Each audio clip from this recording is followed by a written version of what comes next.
고전 문헌학자로 알려진 배철현 교수의 짧은 강의를 들을 수 있었는데요. 그 강의 한 대목에서 울림이 있는 깨달음 하나를 얻을 수가 있었습니다. 그 강의는 기독교인을 대상으로 한 강의가 아니고 그 일반인을 대상으로 한 강의였는데 그 강사님께서 그 성경의 인물 사도 바울을 언급을 하는 겁니다. 사도행전 9장에 보면은 그 예수 믿기 이전에 바울이 그 예수 믿는 사람들을 잡으러 다메섹으로 향하여 가다가 예수님을 만나는 그런 내용이 나오지 않습니까? 그 과정에서 바울이 큰 빛을 경험하고 땅에 쓰러지는데요. 그 빛이 얼마나 강렬했던지 그 강렬한 빛으로 바울의 눈이 어두워져 앞을 볼 수 없게 되었다. 이런 기록이 나와 있지 않습니까? 그런데 그 강사님께서 그 상황을 영어로 이렇게 설명합니다. He saw nothing, 이렇게 번역이 되어 있는데 이거는 그가 아무것도 보지 못했다, 그렇게 번역할 수 있는 평이한 문장인데요. 그 교수님께서 He saw nothing 이걸 반대로 해석을 해서 제가 참 놀랐습니다. 이렇게 해석하더라고요. 그가 비로소 nothing을 보게 되었다. 이게 굉장히 신선했습니다. 예수 믿기 이전에 바울은 자기 확신, 그리고 자기 자신에 대한 긍지, 그래서 그냥 확신에 꽉 차 살았는데 그날 비로소 바울이 고꾸라지면서 자기는 아무것도 아닌 존재예요. 자기는 nothing. 그래서 그가 비로소 nothing을 보게 되었다. 아무것도 아닌 존재고 그동안 자기가 확신을 가지고 해왔던 그 모든 것들이 알고 봤더니 이게 아무것도 아닌 일이구나. 그 깨달음을 통해 비워져 있는 바울의 내면 안에 예수 그리스도의 말씀이 들어가는 거거든요. 그게 사도행전 9장 4절과 5절입니다. 땅에 엎드러져 들음에 소리가 있어 이르시되 사울아 사울아 내가 어찌하여 나를 박해하느냐 하시거늘 대답하되 주여 누구시니까 이르시되 나는 내가 박해하는 예수라. 그리고는 그 다음 6절에서 너는 일어나 시내로 들어가라 내가 행할 것을 내게 이를 자가 있느니라 하시니, 나중에 바울이 그 이때를 회상을 하면서 자기가 주님께 질문을 던졌다고. 주여 무엇을 하오리까? 예전에 바울은 질문이 없죠. 자기 확신으로 꽉 차 있는데 뭘 묻습니까? 자기가 하는 일이 항상 진리고 자기가 하는 일이 항상 옳았던 바울인데 그가 주님을 만나면서 그 강렬한 빛 앞에 고꾸라지면서 그가 비로소 nothing을 보게 되었다. 나는 아무것도 아닌 존재다. 내 판단은 항상 흐리고 내 판단은 하나님의 은혜 아니고는 언제나 잘못될 수 있다는 그 마음이 바울을 격동시키니까 질문하는 거죠. 바울이 예수님 만나고 제일 먼저 한 게 질문입니다. 주님 무엇을 하오리까? 오늘 한국 교회를 보고 분당 우리 교회를 보고 수많은 크리스찬을 보고 저 자신을 보면서 언제부턴가 질문이 없어졌어요. 자기 확신만 있는 거죠. 그래서 교회가 참 가슴 아픈 그런 분열이 일어나고 다툼이 일어나고 정죄가 일어나고 그 모든 일이 이런 데서 일어나는 거 아닙니까? 바울의 내면이 비춰진 그 상태에서 예수님의 말씀이 들어와 그를 변화시켰다고 한다면 오늘 은혜를 사모하는 저와 여러분 모두가 다 해야 할 일이 있다면 나는 아무것도 아닌 존재라는 거예요. 신학 공부를 30년을 하고 교회가 얼마나 커지고 이거 전부 다 쓰레기예요. 바울이 그렇게 고백하는 것처럼 아무것도 아닙니다. 하나님 앞에서 저는 아무것도 아닌 존재입니다. 하나님 제가 은혜를 받은 이후로 저는 비로소 nothing을 보게 되었습니다. 그 바울이 경험했던 그 다메섹 도상에서의 경험이 얼마나 강렬했던지 바울은요 자기 삶을 그 다메섹 도상에서의 경험 이전과 이후로 나누어서 그렇게 설명하는 것들을 종종 볼 수가 있습니다. 빌립보 3장도 마찬가지예요. 그가 다메섹 도상에서 이런 놀라운 은혜를 경험하기 이전의 자기 상태를 이렇게 설명합니다. 3절부터 6절입니다. 나는 8일 만에 할례를 받고 이스라엘 족속이요 베냐민 지파요 히브리인 중에 히브리인이요 율법으로는 바리새인이요 열심으로는 교회를 박해하고 율법의 의로는 흠이 없는지라. 얼마나 자기 자신에 대한 긍지와 자부심이 대단한지 이게 텀이 없습니다. 손톱 하나도 들어갈 데가 없습니다. 그렇게 자부심으로 꽉 차 있던 그런 모습이 다메섹 도상에서 주님을 만나기 이전에 바울의 모습이라면, 그러나 이제 주님을 만나고 난 이후에 자기는 아무것도 아닌 존재. 그래서 이렇게 고백합니다. 그 다음 나오는 7절과 8절, 변화된 바울을 보십시오. 그러나 무엇이든지 내게 유익하던 것을 내가 그리스도를 위하여 다 해로 여길 뿐더러 또한 모든 것을 해로 여김은 내 주 그리스도 예수를 아는 지식이 가장 고상하기 때문이라 내가 그를 위하여 모든 것을 잃어버리고 배설물로 여김. 이게 바로 나는 비로소 nothing을 보게 되었다, 그 표현 아닙니까? 엄청난 걸로 자기를 생각하고 자기 존재를 생각하고 자기가 가진 것들이 대단한 걸로 생각했던 바울이었는데, 배설물 이게 막 엄청나게 좋은 줄 알고 모았더니 이게 배설물이에요. 빨리 내다 버려야 되는 거거든요. 한국 교회가 살 길은요, 이 은혜를 경험하는 사람이 많아지는 수밖에 없습니다. 교회 아무리 다녀도 소용없습니다.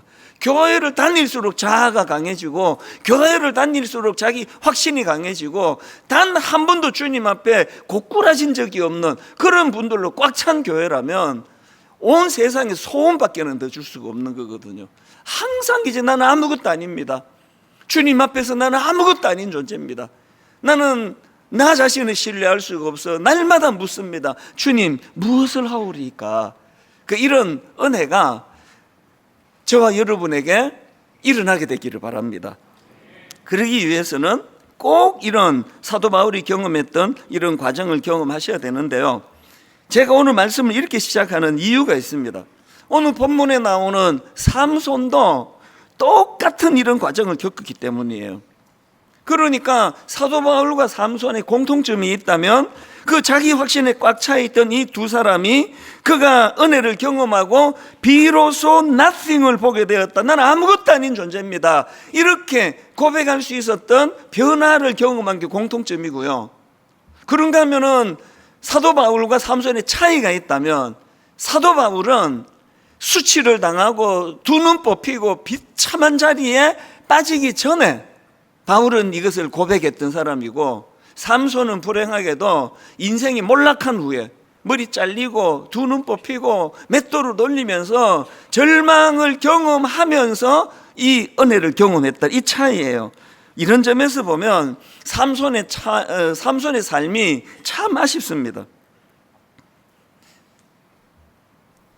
하나님께서는 삼손을 통해서 그 블레셋의 압제 아래 신음하는 이스라엘 백성들을 구원하시려는 놀라운 계획을 갖고 계셨고, 그리고 삼손을 통해서 그 역할을 잘 할 수 있도록 삼손에게 특별한 놀라운 힘, 괴력을 은사로 그에게 주셨는데요, 참 이 삼손은 아무것도 아닌 엉뚱한 곳에 여자 뒷공문이 쫓아다니고 아무것도 아닌데 인생을 허비하다가 그렇게 인생을 비참하게 절망의 자리로 몰락해버린 게 왜 삼손이거든요. 그래서 결국은 사사기 16장 21절, 블레셋 사람들이 그를 붙잡아 그의 눈을 빼고 끌고 가사에 내려가 놋줄로 매고 그에게 옥에서 맷돌을 돌리게 하였더라, 완전한 이 비참한 자리에 빠지게 돼버렸거든요. 근데 저는 이 말씀이 참 굉장히 흥미로운 게 뭐냐면, 삼손은요 늘 이 보는 것과 관련된 죄를 지은 사람이에요. 자, 사사기 14장 1절과 2절 보십시오. 삼손이 딥나에 내려가서 거기서 블레셋 사람의 딸들 중에서 한 여자를 보고, 이게 지금 눈의 문제, 보는 것의 문제 아닙니까? 올라가서 자기 부모에게 말하여 이르되 내가 딥나에서 블레셋 사람의 딸들 중에서 한 여자를 보았사오니 이제 그를 맞이하여 내 아내로 삼게 하소서. 지금 하나님은 삼손에게 블레셋의 압제로부터 자기 민족을 구하라고 하는 사명을 주셨는데, 삼손은 지금 거꾸로 가고 있습니다. 그 블레셋 여자 보고 너무 아름다웠나 보죠. 거기에 마음이 끌려가지고 나 저 여자는 결혼하게 해달라고 떼를 쓰는 것으로 역사에 처음 등장하는 모습이 바로 이게 삼손이에요. 사사기 16장도 마찬가지입니다. 1절 보십시오. 삼손이 가사에 가서 거기서 한 기생을 보고, 우리말 성경이 점잖게 표현하느라고 기생이라고 썼지만 옳은 번역이, 정확한 번역이 아니에요. 정확한 번역은 이건 매춘부, 몸 파는 여자예요. 삼손이 거기서 한 몸 파는 여자를 보고 그에게로 들어가. 그러니까 이 삼손은 눈에 보이는 욕망을 쫓아 평생을 그렇게 살면서 하나님의 뜻과 사명을 다 잊어버리고 살았던 사람인데, 놀라운 게 뭐죠? 그렇게 눈에 보이는 욕망을 따라 살았던 삼손이 두 눈이 뽑혀요. 이건 무서운 거 아닙니까? 늘 이 눈에 보이는 욕망을 쫓아 살았던 인생이었던 삼손이 이제 두 눈이 뽑히는 비극을 경험하는데요. 또 여기서 중요한 게 뭔가 하면은, 그렇게 삼손이 육신의 두 눈이 뽑히면서 영안이 열려요. 항상 자기 어떤 쾌락을 쫓아, 욕망을 쫓아 그렇게 따를 때는 하나님이 보이지 않아요. 뭐 경험 있는 분 다 아시죠? 지금도 뭐 그러고 계시잖아요. 어떤 분은 내가 추구하는 어떤 쾌락과 눈의 정욕을 따라갈 때는 하나님 뜻도, 하나님의 메시지도, 또 하나님의 임재도 다 소멸되는 거거든요. 그런데 삼손이 두 눈이 뽑히는 절체절명의 위기와 끔찍한 비극을 경험할 때 비로소 영안이 열리더라는 겁니다. 뭐 할 수 있는 대로 이런 비극은 안 겪는 게 좋죠. 제가 뭐 여러분 위해서 하나님, 우리 성도들이 하나님 은혜를 경험하도록 두 눈이 뽑히기를 원합니다.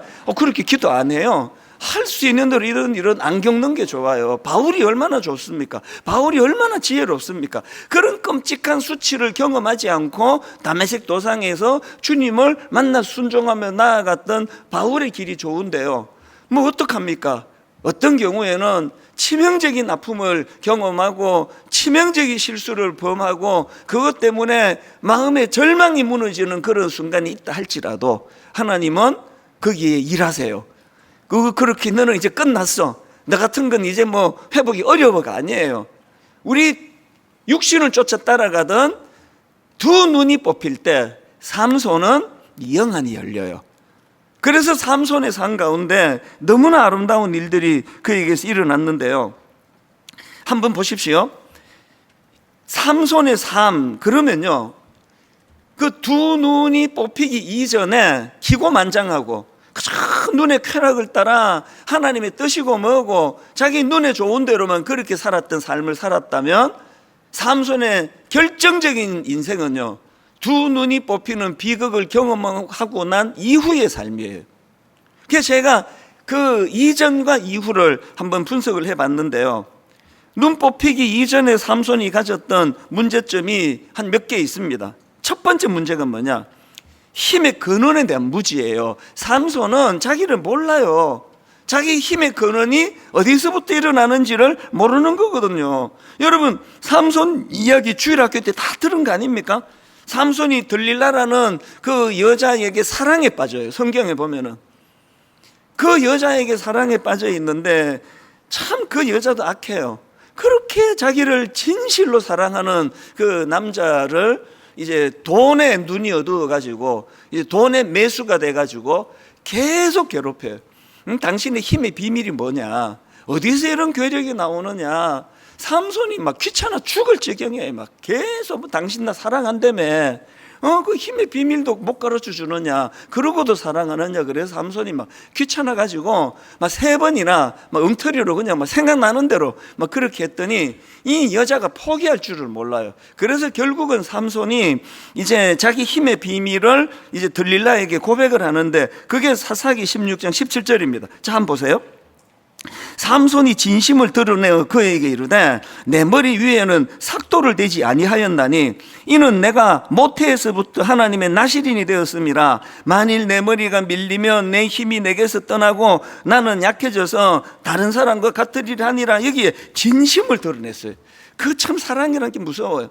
그 사랑하는 여자에게 자기의 비밀 중의 비밀, 그 괴력의 비밀을 알려줬단 말이에요. 근데 여러분, 여기서 제가 한번 물어볼게요. 퀴즈.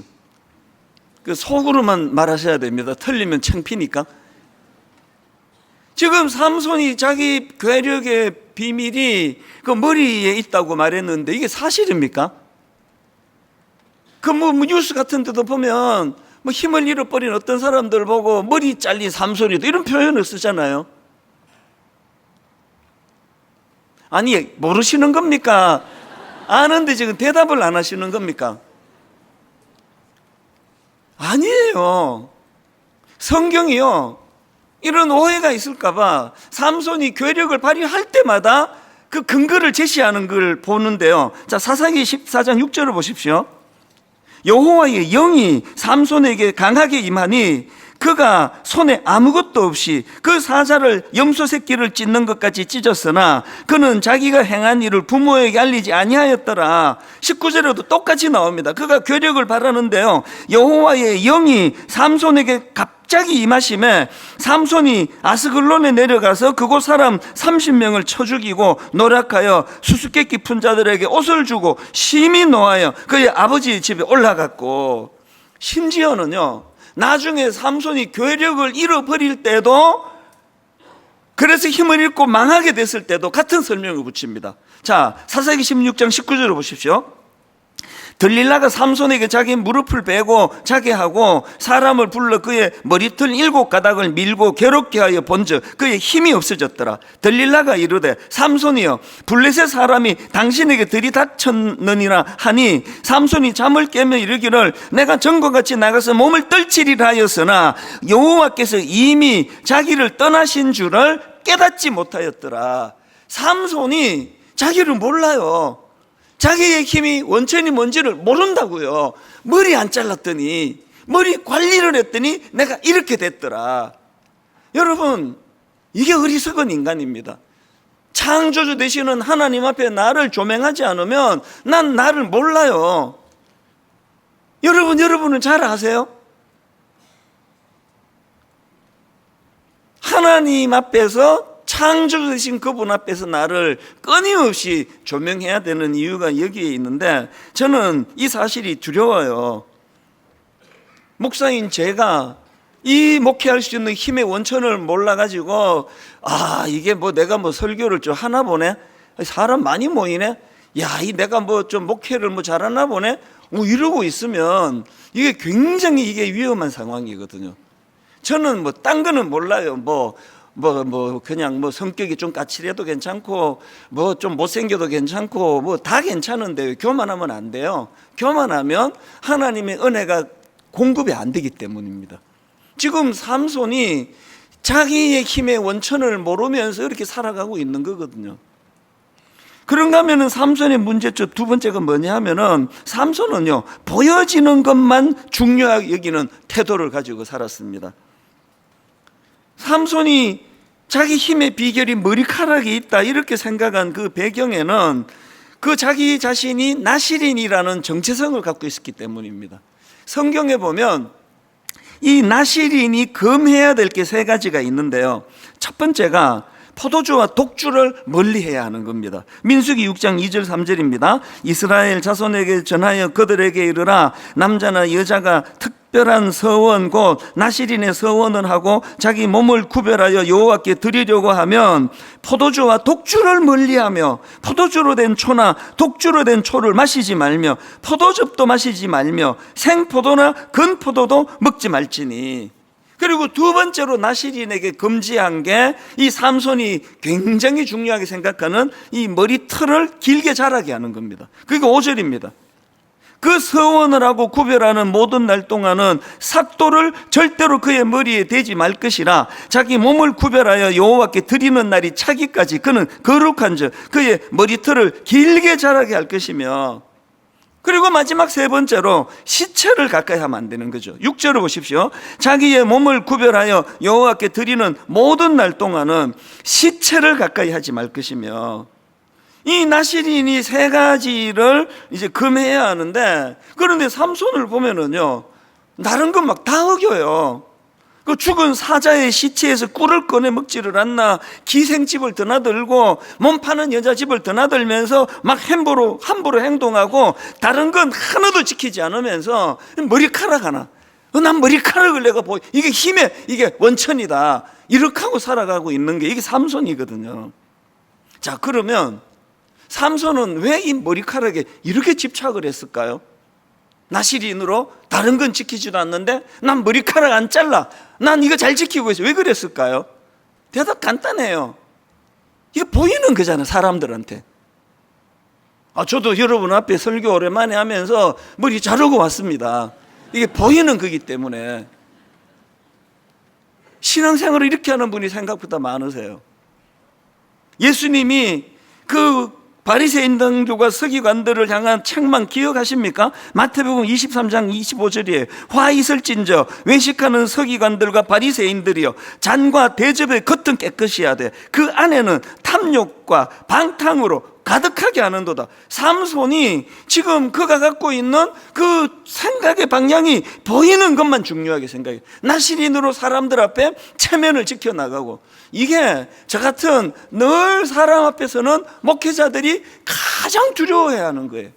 항상 거룩한 척 설교하고 항상 주님의 말씀대로 사는 것처럼, 그래서 나는 이미 모든 문제가 다 해결됐고 당신들이 문제라는 식으로 그렇게 설교하는 그 설교가 얼마나 위험하다는 걸 알아요. 예수님의 지적이가 아닙니까?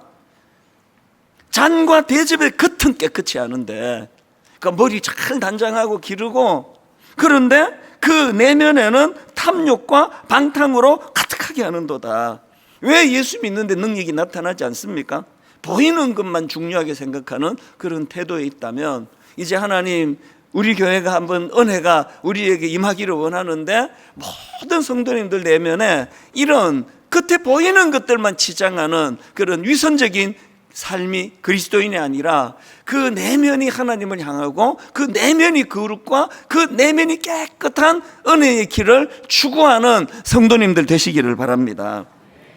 세 번째로요, 삼손이 가진 문제점이 하나 더 있는데요, 너무너무 영적으로 무지해요. 얼마나 무지한가 하니까 하나님이 떠나신 줄도 몰라요. 하나님이 떠나신 줄 모르는 둔감함. 무슨 나실인이 이렇습니까? 사사기 16장 19절 20절 다시 보십시오. 들릴라가 삼손에게 자기 무릎을 베고 자게 하고 사람을 불러 그의 머리털 7가닥을 밀고 괴롭게 하여 본즉 그의 힘이 없어졌더라. 들릴라가 이르되 삼손이여, 블레셋 사람이 당신에게 들이닥쳤느니라 하니, 삼손이 잠을 깨며 이르기를 내가 전과 같이 나가서 몸을 떨치리라 하였으나, 그 다음 보세요. 여호와께서 이미 자기를 떠나신 줄을 깨닫지 못하였더라. 교회는 맨날 왔다 갔다 하는데, 구색은 다 갖추었는데 하나님의 임재가 없어요. 하나님의 인도하심이 뭔지를 모른단 말이에요. 삼손이 이미 너무나 악한, 또 너무나 음란한 그런 자리에 빠져 있으니까 하나님의 임재가 사라져 버렸는데 하나도 안 불편해. 하나도. 뭐가 불편해? 힘만 있으면 되지. 저는 이제 2학기 목회 방향에 대해서 오랫동안 준비하면서 요한계시록 2장과 3장에 나오는 그 7교회 중에서 주님의 경고의 말씀이 유난히 제 마음에 두려움으로 찾아오더라고요. 먼저 에베소 교회를 향한 경고의 말씀 보십시오. 계시록 2장 4절. 그러나 너를 책망할 것이 있나니 너의 처음 사랑을 버렸느니라. 우리의 치명적인 죄성이 뭐죠? 우리는 그 처음 사랑을 지킬 수가 없습니다. 가정이 왜들 다 이렇게 복잡하냐고요. 맨날 그냥 부부간에 니 탓이다 니 탓이다 남 탓하고 왜 이렇게 됐냐고요. 우리는 처음 사랑을 지킬 힘이 없는 자들이에요. 신앙생활도 마찬가지 아닙니까? 오죽 그때 마음이 뜨거웠으면 제가 하던 거 다 내려놓고 온 가족이 다 전가족 이민을 가 있던 미국 생활을 끝내고 한국으로 돌아와서 제가 나 혼자서 생활한 지가 지금 35년이 됐겠냐고요. 오죽 가슴이 뜨거웠으면 그 미국 시민권 반납하고 나는 이제 다시는 미국으로 돌아갈 일이 없을 것이다. 하나님이 여기에다가 내 사명을 주셨다. 그렇게 제가 결단을 했겠냐고요. 그런데 어떨 땐 내가 너무 한심해요. 이럴 것 같으면 그 미국에서 네가 그 슈퍼마켓 해가지고 돈 벌지. 돈이 그렇게 좋으면. 아니 그렇게 명예가 좋으면 왜 하필 네가 목사가 되려고 그러냐. 저는 이 10,000보씩 걷는 걸 목표로 하는데 그럴 때마다 저는 저를 많이 꾸짖어요. 너 정신 차려라. 이게 뭐냐 도대체. 우리는요 이 처음 사랑을 지킬 수 없는 자예요. 그런가 하면은 라오디게아 교회를 향한 경고의 말씀 보십시오. 요한계시록 3장 17절. 내가 말하기를 나는 부자라 부요하여 부족한 것이 없다 하나 너의 공고한 것과 가련한 것과 가난한 것과 눈먼 것과 벌거벗은 것을 알지 못하는도다. 이거 혹시 분당 우리 교회 주시는 경고 아닙니까? 너무 화려해요. 막 사람 많이 모여요. 막 예산도 많아요. 아주 막 그냥 막 아주 뭐 번쩍번쩍합니다. 그런데 주님께서는 네 스스로 너는 부자라 부유하여 부족한 것이 없다 이렇게 생각하는지 모르지만 내가 보기에 너는 공고하고 가련하고 가난하고 눈멀고 벌거벗은 것, 넌 이걸 모르는구나. 삼손이 그 머리카락 하나 지키는 거 이거 갖고 나머지는 제 멋대로 생활하면서 여기에 힘의 비밀이 있다고. 우리 이렇게 하고 살아가는 거 아닙니까? 심지어는 사대 교회를 향한 경고는 정말 무서워요. 요한계시록 3장 1절. 사대 교회의 사자에게 편지하라. 하나님의 7 영과 7 별을 가지시니가 이르시되 내가 너의 행위를 아노니 너가 살았다는 이름은 가졌으나 죽은 자로다. 아니 나시린이라고 하는 삼손이 이미 여호와께서 자기를 떠난 줄을 깨닫지도 못하는 이런 상태, 이게 죽은 상태 아닙니까? 교회가 뭐 구색 다 갖추고 막 찬양대 막 대단한 거 아닙니까? 막 어쩜 이렇게 찬양을 잘하세요? 내 기회만 그런가? 그 뭐 반주도 뭐 완전 전문가 팀이고 뭐 대단합니다. 막 우리 이동선 목사님 그 뭐 제가 이번에 미국 가보니까 전에는 분당 우리 교회 다니던 이동선, 분당 우리 교회 소속된 이찬수 목사 밑에 있는 이동선이었는데 이번에 갔더니 이동선 목사가 심호하는 교회에 제가 있어요. 아, 그 교회, 이동선 목사님 계시는 교회. 저분이 매일마다 은혜롭게 찬양을 하고 하여튼 보통 은혜가 아니에요. 그런데 하나님은 야, 나는 부자라 부유하여 부족한 것이 없다 그렇게 네가 생각하지만 사실은 너는 공고하고 가련하고 가난하고 눈멀고 벌거벗은 상태인 걸 네가 알지 못하는구나. 이게 삼손이 두 눈을 뽑히고 머리가 잘리고 맷돌을 돌리는 비참한 자리에 빠지게 만든 그 이전의 그의 모습이었다는 거죠. 그래서 아까도 말씀드렸지만 그가 눈으로 죄를 지었던, 주로 눈으로 죄를 짓는 그런 모습을 보여줬을 때 두 눈이 뽑히는데, 그런데 우리 하나님께서는 놀라운 일을 하시잖아요.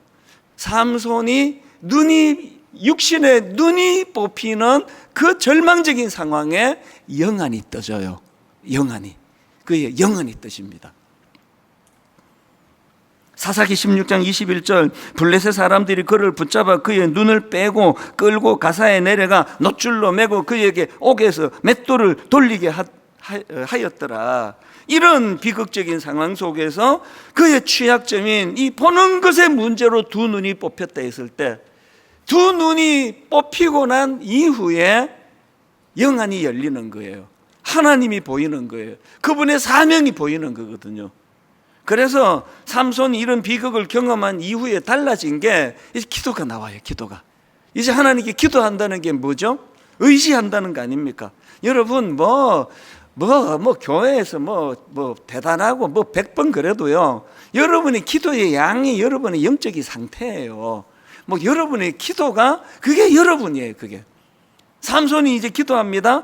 그 기도 내용도 달라졌습니다. 사사기 16장 28절입니다. 삼손이 여호와께 부르짖어 이르되 주 여호와여 구하옵나니 나를 생각하옵소서. 하나님이여 구하옵나니 이번만 나를 강하게 하사 나의 두 눈을 뺀 블레셋 사람에게 원수를 단번에 갚게 하옵소서. 여기 보니까요, 삼손이 드린 기도가 두 가지인데 먼저 우선순위로 보니까 나를 생각하옵소서예요.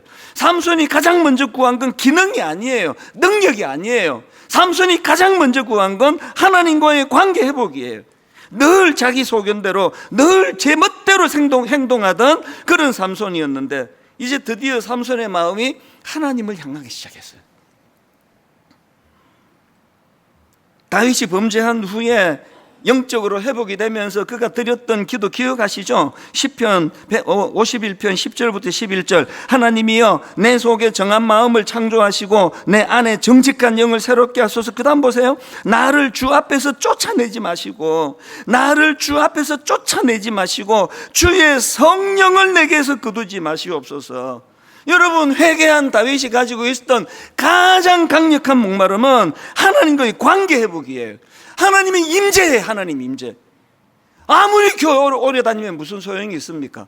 한 주일 여기 그냥 예배 한번 드리고 나면 하나님과 상관없는 삶을 사는 거, 목마름이 없는 거. 목사면 뭐 하느냐고요. 항상 하나님 임재에 목마른 겁니다. 내가 죄를 짓지 않으려고 애쓰는 이유도 그게 도덕적으로 악한 것이기 때문이기도 하지만, 내가 범죄하면은 하나님의 임재가 사라져요. 하나님이 느껴지지가 않아요. 하나님이 침묵하세요. 그래서 이걸 사모합니다. 하나님, 삼손이 여호와께 부르짖어 이르되 주 여호와여 구하옵나니 나를 생각하옵소서. 하나님과의 관계가 중요해지는 거거든요. 그리고 기도합니다. 이번만 나를 강하게 하사. 이 기도가 너무나 대단해요. 왜? 예전에는 힘의 원천이 자기 머리카락인데 뭐 힘을 달라고 뭐 구할 게 뭐가 있습니까? 이제 삼손은 알았죠. 힘의 원천이 자기 머리카락에 있는 것이 아니라 하나님에게 있다는 것을. 그래서 은혜를 구하는 거죠. 이번만 나를 강하게 해주시기를 원합니다. 스가랴 4장 6절을 보니까 그가 내게 대답하여 이르되 여호와께서 스룹바벨에게 하신 말씀이 이러하니라. 이게 중요합니다. 여호와께서 스룹바벨에게 하신 말씀이 이러하니라. 말씀을 주셨어요. 만군의 여호와께서 말씀하시되 이는 힘으로 되지 아니하며 능력으로 되지 아니하고 오직 나의 영으로 되느니라. 교회를 주 7일 교회를 와서 교회에서 그렇게 산다 하더라도 중요한 건 내게는 말씀이 임하느냐예요. 내게 하나님 말씀이 임하나? 그 절망적인 상황, 그 낙심된 상황 속에서도 이는 힘으로 되지 아니하고 능력으로 되지 아니하고 오직 나의 영으로 되느니라. 이번에 미국에 가봤더니요, 모 이단이 아까 1부 때는 막 그 이단도 알리고 했는데, 이거 내가 뭐 선전해 주는 것 같아서 그냥 모 이단이에요. 이 모 이단이 또 이제 미국에서도 지금 그렇게 열심히 그렇게 포교 활동을 한다는데, 그거 저에게 알려주신 분이 너무 마음 아픈 이야기를 하더라고요. 이렇게 얘기하더라고요. 지금 우리 기존 이민교회는 청년들이 교회를 막 떠나가는데 그 이단에는 주로 청년들이 모인대요. 그리고 또 한 가지, 기존 교회에서는 청년들 하자 그러면 예산부터 늘리고 간식비 올리고 조명 바꾸고 찬양 그냥 요란하게 하는데, 그 이단을 가만히 보니까 말씀을 가르치더래요. 수능태리를 하는데 어쨌든 말씀을 말씀을. 제가 미국에서 나오자마자 우리 청년부 담당 목사님 또 그 팀장들 제가 불러서 이 호소를 했습니다. 지금도 너무 애를 쓰는 좋은 분들이에요. 그런데 제가 부탁했습니다. 이제 한 학기 우리 청년부가 정비가 되면 이제는 말씀을 가르쳐야 된다. 조명 바꾸는 것보다, 예산 늘리는 것보다 더 중요한 건 그들에게 말씀이 들어가야 된다. 그가 내게 대답하여 이르되 여호와께서 스룹바벨에게 하신 말씀이 이러하니라. 만군의 여호와께서 말씀하시되 이는 힘으로 되지 아니하며 능력으로 되지 아니하고 오직 나의 영으로 되느니라. 이렇게 절망하고 낙심하고 참 우울한 이 시대에 늘 하나님의 말씀이 내게 힘이 되고 내게 능력이 된다는 사실을 젊은이들에게 선포하는 교회가 되기를 원합니다. 결론을 이렇게 맺습니다. 고린도후서 12장 9절. 나에게 이르시기를 내 은혜가 내게 족하도다. 이는 내 능력이 약한 데서 온전하게 짐이라신지라. 그러므로 도리어 크게 기뻐함으로 나의 여러 약한 것들에 대하여 자랑하리니 이런 그리스도의 능력이 내게 머물게 하려 함이라. 삼손처럼 자기가 너무나 비참한 그런 방탕된 삶을 살은 그 결과로 그런 절망적인 자리에 빠져 있다 할지라도 하나님은 두 눈이 뽑힌 삼손에게 영안을 열어주시는 분입니다. 그래서 바울처럼 그런 끔찍한 거 겪기 전에 사도 바울처럼 그렇게 인식하면 얼마나 좋겠습니까? 그 강렬한 빛이 그에게 임했을 때 he saw nothing. 그날 비로소 나는 nothing, 아무것도 없음을 보게 되었다. 안 보이는 게 아니고요, 아무것도 없음을 보게 되는 거예요. 난 아무것도 아닌 존재. 뭐 교회가 뭐 아무리 크고 뭐 아무리 겉으로 보기에 뭐 잘 구비한 것처럼 보여도 하나님, 저는 아무것도 아닙니다. 아버지, 제 판단은 아무것도 아닙니다. 내가 추구하는 그거 전부 쓰레기 같은 것들입니다. 그래서 은혜가 필요합니다. 은혜의 자리로 인도하여 주시기를 원합니다. 그래서 마태복음 17장 8절, 매 교회 올 때마다 저 성경 구절을 여러분 돌아보시며 점검하셔야 돼요. 제자들이 눈을 들고 보면 오직 예수 외에는 아무도 보이지 아니하더라. 공허한 인생에 빛 대신 주님을 매 예배 때마다 사모하는 믿음의 성도님들 되시기를 바랍니다.